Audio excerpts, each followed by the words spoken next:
નમસ્કાર, સમાચારો સાથે હું છું જયેશ। ભારત પાકિસ્તાન તણાવ વચ્ચે ભારતમાં મોક ડ્રીલને લઈને તૈયારીઓ તેજ કરી દેવાય છે। 7 મેના રોજ દેશના 244 જિલ્લામાં એક મોક ડ્રીલનું આયોજન કરાયું હતું। ગૃહ મંત્રાલયનો મોક ડ્રીલમાં ભાગ લેનાર રાજ્ય કેન્દ્ર શાસિત પ્રદેશોને આદેશ કરવામાં આવ્યો છે। આ મોક ડ્રીલ બાદ એક્શન ટેકન રિપોર્ટ સોંપવાનો પણ આદેશ કરવામાં આવ્યો છે। હુમલા દરમિયાન બચવાની મોક ડ્રીલ બાદ તાલીમ અપાશે। ખતરાની ચેતવણી માટે સાયરનો વગાડવામાં આવશે અને યુદ્ધની સ્થિતિમાં લોકોની સુરક્ષા સુનિશ્ચિત કરવા માટે પ્રયાસ કરાશે।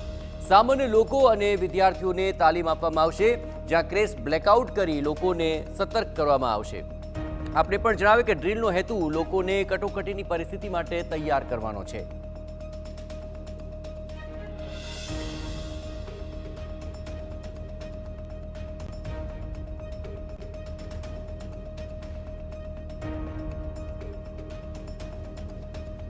અત્રે ઉલ્લેખનીય છે કે આ પહેલા રવિવાર અને સોમવારની રાત્રે પંજાબના ફિરોઝપુર છાવણીમાં બ્લેકઆઉટ પ્રેક્ટિસ કરવામાં આવી હતી, જેમાં ગામડાઓમાં રાત્રે 9 થી 9:30 દરમિયાન વીજ પુરવઠો સંપૂર્ણપણે બંધ કરી દેવાયો હતો। હવે 7 મેના રોજ દેશના 244 જિલ્લામાં આ પ્રકારે પગલાં લેવાઈ શકે છે।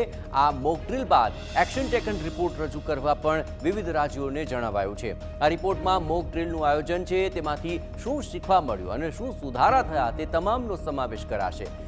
મોક ડ્રીલનો મુખ્ય હેતુ કોઈપણ પ્રકારની કટોકટીની પરિસ્થિતિને પહોંચી વળવાનો છે।